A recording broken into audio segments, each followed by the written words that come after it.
Hey, everybody, Dave here with another episode of the Property Profits Real Estate Podcast. Let me ask you this. Have you ever heard of probate real estate investing? Before I met today's guest, I was kind of aware of it, sort of, maybe. I kind of knew what probate was in the sense that both my parents have passed away and I've had to go through those kind of situations. But when it comes to real estate investing, I really didn't have a clue until I learned a bit more about this from today's guest, Sharon Vornholt, who is a very accomplished real estate entrepreneur.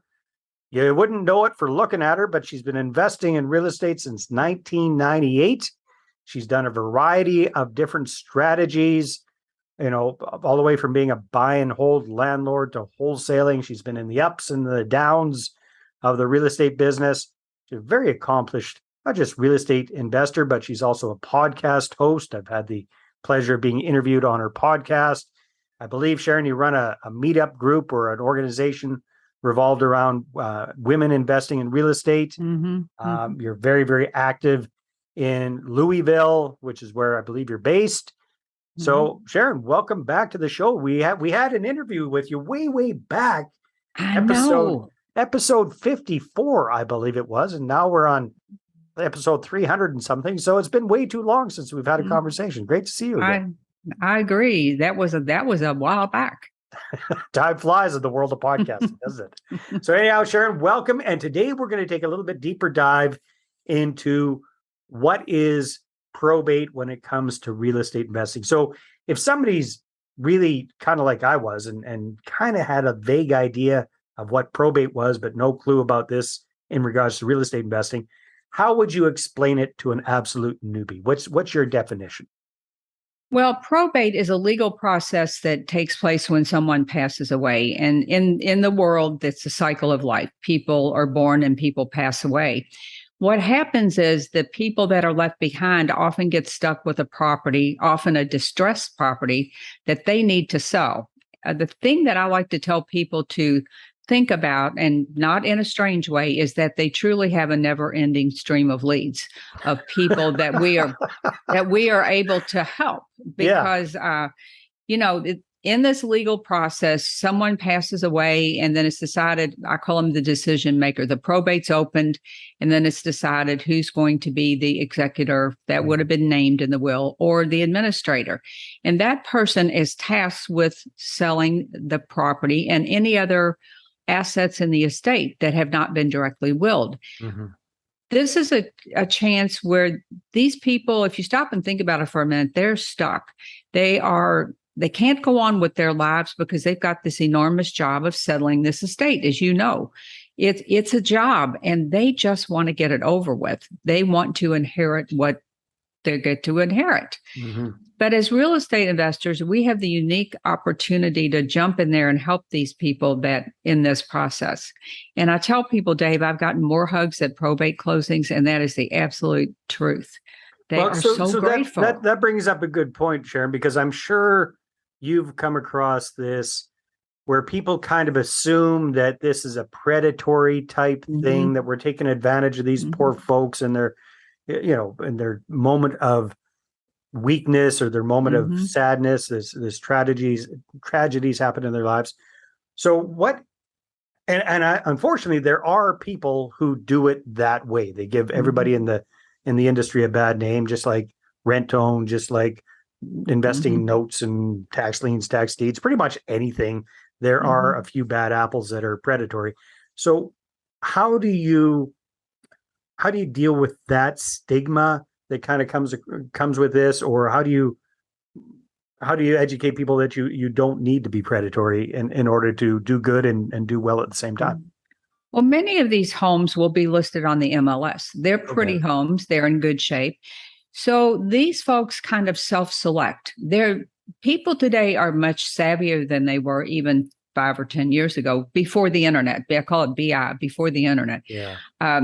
Because they know that they have a property they can either fix it up and do all the things and get it ready to sell on the MLS. That's a choice they can make, or they can call an investor. And they are very much aware that they're going to get less than retail for the property. So they know coming in that there's a give and take. If you're calling an investor, it's going to be about the ease, the convenience, the quick sale. Whereas if you want to do the things to fix the property up, and we're talking about distressed property, which a lot of older folks, they put a new furnace and a new roof on the house, and they have metal cabinets from the 1970s or orange shag carpet. Oh, So remember that? I'm thinking about my mom. Bless her soul, she passed away a few years ago. Her property was pretty vintage, that's for sure. Mm-hmm. So I completely I completely relate to that. Yeah. So they come kind of pre-selected. Now, sometimes they're on the fence and they'll say, I think I'll try to list the property. And if that doesn't work, I'll contact you. And I always tell these people, I want what's best for you. If you can sell your property on the MLS, I'm 100% for that. But if you decide to go a different route, I'd love to be your plan B. So I just leave the door open. I tell them how we can help. And the other sticking block with these folks is often that, as you might know, I call elderly people, if they're not hoarders, they're keepers. They keep butter tubs, newspapers. They have. Sorry, I'm laughing because this is my mother. Little pieces of Reynolds wrap, things like that. And the family looks around. They look for valuables. They look for photos, mementos, and then one day they just say, "Look, I'll come back next week." Yeah. And then next week they say, "No, I'll come back next week." Yeah. So if you can offer to let them walk away from what's left in the house, take what you want, and we'll take care of the rest. They don't have to deal with the guilt over throwing away mom's prize sofa or whatever it is. Deal. It's a big deal. There's a lot of mental baggage that holds on. This is so cool, Sharon. So just out of curiosity from the marketing side of things, what are you doing to generate these kind of probate leads these days? Because it sounds like, are you proactively approaching people, or are you encouraging them to approach you? What's kind of the style that works the best? Well, in my course, Probate Investing Simplified, I lay out the marketing strategy and the thought process and the mindset behind it. When people open the probate, it might be 2 weeks or 12 months past when someone has passed away.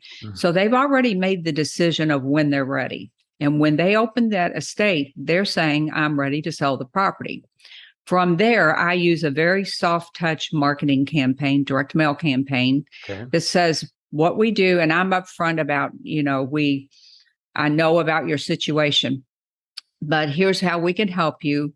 And we'll be here when you're ready. That's the overreaching message. It's very soft touch. You mail everybody every month. And, in the U.S., I don't know how it is in Canada, but the leads are somewhere. Here, they're in the old-fashioned newspaper once a month. Many areas have them online. God bless you. If you live in New Jersey or Fort Lauderdale, you're going to have to go to the courthouse and get the leads. But most places you can get the leads. They're readily available. It's public record. So once you understand that they're ready to move forward with the process, once they open that probate, then that's your timeline. You don't have to worry about anything else. And you really need not a lot of information to work in probates. You need the name and address of the deceased and the name and address of the executor or the personal representative. That's really it. So are you typically marketing to both addresses just to be safe? No, just to the executor. Just the personal, just the executor, because they are the decision maker. They are the only person that can sign on the dotted line of that real estate contract.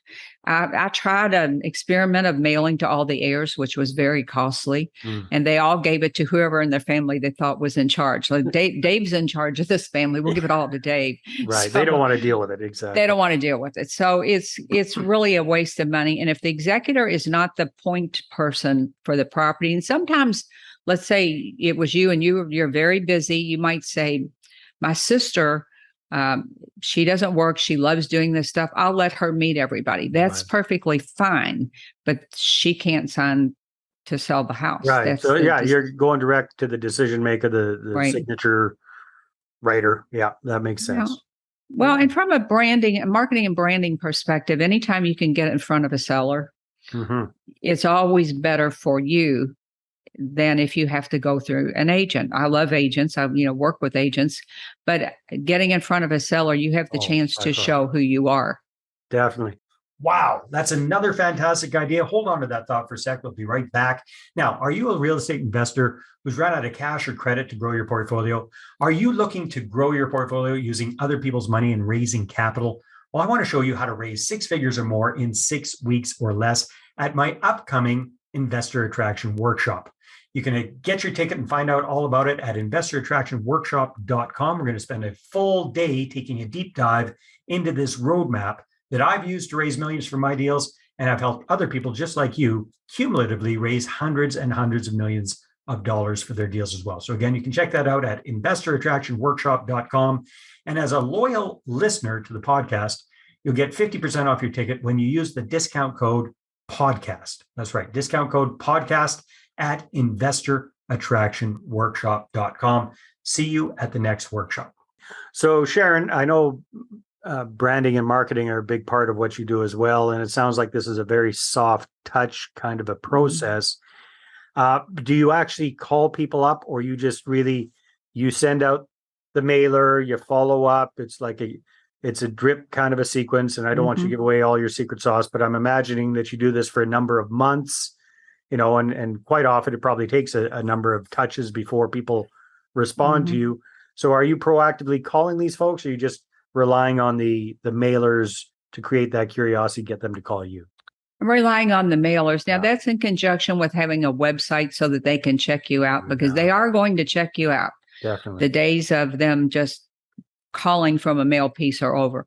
But the mail piece itself, you should send them tricky mail pieces like these fancy envelopes that look like invitations. Yeah. And I don't advocate sending them postcards. You need to remember somebody's mama died, or somebody close to them. Yes. So don't send them a postcard. They hate it when they get that.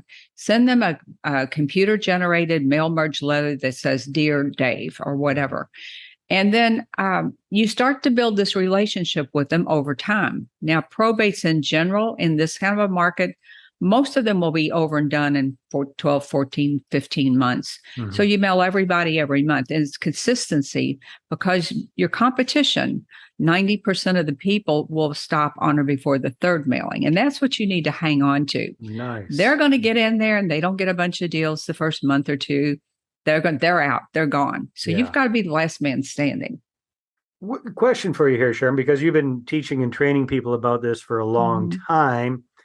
What's kind of like the minimum market size for this to be viable, in your opinion? Like what size population do you need to have enough lead flow, so to speak, to make this doable? Well, that's an interesting question, because I was just up in Chicago where they have 8 or 9 million people, something like that. They have 800 plus leads a month. In my market, Louisville, Kentucky, by the time it switches a million-ish with the suburbs, we have, by the time we filter out houses that are too low, too high, we would be lucky to get 70, 80 leads a month. But these are people that must sell. Right. So you kind of put it into perspective. If with direct mail marketing, you're building momentum, 81% of your deals or thereabout will come at or beyond your fifth mailing. Wow. So with probates, every month you're adding a new group of people that need your help. So you're going to have, in a few months, every month is going to be someone's month 5. Yeah. Now, I've gotten deals off of one mailing, the second mailing, but historically, that's the way direct mail works. So stay in the game, mail everybody every month. You have to check your list every so often, because some of them will be sold. People will decide to list the property, then they may unlist it. So you've got to do a little bit of that. But if you're in a small market, you've also got less investors. Well, you probably got no competition for sure. Probably none. Yeah. So let's just take, if you don't mind, if you're open to it, let's unwrap your situation in Louisville. You've got 80 qualified leads coming in a month. So month 1, 80 letters are going out. Month 2, there's 80 more. So now you're at 160. Month 3, adding 80. So So every month, it's quite a machine going out, and you're not well. Right. So two things.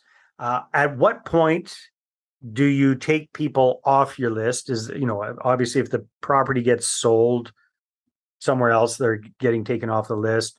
But is there like a time frame where you say, okay, let's not mail this batch anymore, that it's done? Only if they say that, call and say like a family member's taking the house. My rule is I mail everybody every month as long as the house is available. Okay. Now, when you get down the road a year, 9 months, 10 months, a year, your numbers will be shrinking from that first group of people. So they'll be shrinking. Yeah. So what does that usually look like? Just rough numbers. Out of those 80 from month 1, at month 6, how many are left standing? Month 12, give or take?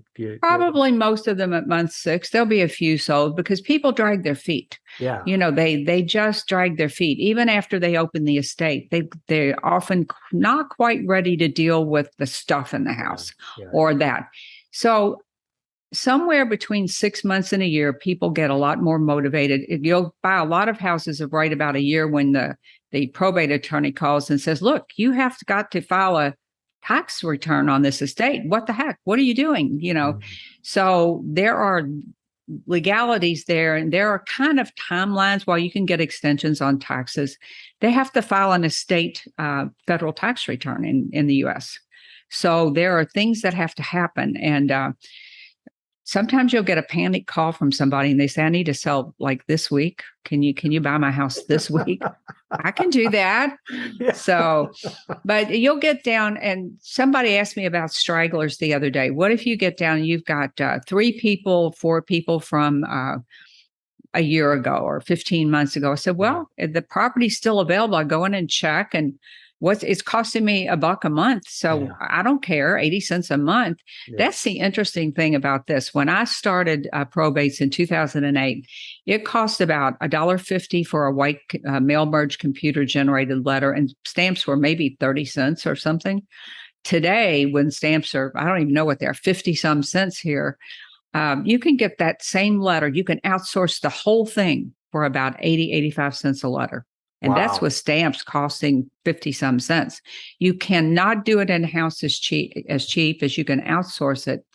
And your mail will go out every month. What a revelation. It actually gets done. We don't get versus us relying on ourselves or right.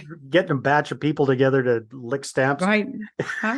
Yeah. Listen, I remember those days. I remember me too. The days I wasn't doing this, but I was doing other direct mail stuff. It was a nightmare. It was too expensive. Unless then postcards came along, which you can use for pretty much anything but probates. Yeah. But back to your original question, don't cold call people. Yeah. It makes them sad, and they will write your name on the refrigerator so that when one day you send them direct mail, they go, no, he called me. Very, very cool. So Sharon, in your market with this just constant, consistent, relentless mailing going out in a classy fashion, what is that translating to approximately in closed deals that you're doing per year, focusing on probate? Well, some of that depends on how good you are at closing it as an individual. But you can close it if you build out a list. Again, using my market as an example, if you can we can never get our probate list much over 800 or 900 because we could have gotten it higher, but they simply were homes that were too nice and too expensive. People that should have done estate planning but didn't, or they were too low end. So we picked areas, zip codes, and all of that. So we would have maybe 800-900 leads, maybe a little more at any given time. And you can earn a good living. You can pull a number of deals out of there every month. Yeah. Well, okay. Very cool. So that's kind of what I'm looking at. It's like, if you're doing a good job with this, what's kind of like the rule of thumb per X number of leads, you should be, once you get everything up and running, you should be able to close Y amount of deals. Yeah. Yeah. So it depends on, what I found over time is, especially for people that are maybe newer, but the rule is still kind of true. If you get 20 calls, if you're getting say 1% to 2% return, and you get 20 calls, you might look, and it's been my experience that you might look at 4 properties and you might buy 1 or 2. Nice. Okay. Well, that's So good. Those are some good ballpark figures to kind of keep in mind there. So Sharon, when you are buying these properties, you and your students, what are you typically doing with them? Is it basically just a flip? Are you holding on to them as rentals? What's typically the strategy that you and your students are doing? Well, they do all of them. So, you're a buy and hold guy, and all the years I wholesaled, I look back on those years and went, holy smokes, should have kept some of those, more of those properties. I did creative stuff for a long time too. So I know. So we won't look back. But if you are a buy and hold investor, probates are great. They, like I said, they often have had some of the big things done. It will be cosmetic. If you're a flipper, if you need to wholesale, and I think everybody, certainly in the first years, should wholesale the deals that don't fit their portfolio and get those chunks of cash, pay down your rentals, or have some backup money for your flips or whatever that looks like. But I think they work for any strategy except for creative finance. Very difficult to do anything creative with them because the properties have to be sold to close the estate. Yeah. The heirs want their money. Can you imagine? For sure. They want it. Sure. Sharon, this is fascinating. If people want to find out more about you, about your training on probate, perhaps throughout your podcast, where can they go? What should they do? Well, they can come over to the blog, the Louisville Gals Real Estate blog.com. They can find the podcast, Let's Talk Real Estate Investing, on iTunes or anywhere they listen. But everything is linked off of the blog, including my course, Probate Investing Simplified, where I make it really simple to understand what seems like a confusing topic. Very good. Sharon, it's always a pleasure. Thank you so much. Thank you, Dave. All right, everybody, take care, and we'll see you on the next episode. Well, hey there. Thanks for tuning into the Property Profits podcast. If you like this episode, that's great. Please go ahead and subscribe on iTunes. Give us a good review. That'd be awesome. I appreciate that. And if you're looking to attract investors and raise capital for your deals, then I'm going to invite you to get a complimentary copy of my newest book, right back there. There it is. The Money Partner Formula. You can get a PDF version at investorattractionbook.com. Again, investorattractionbook.com. Take care.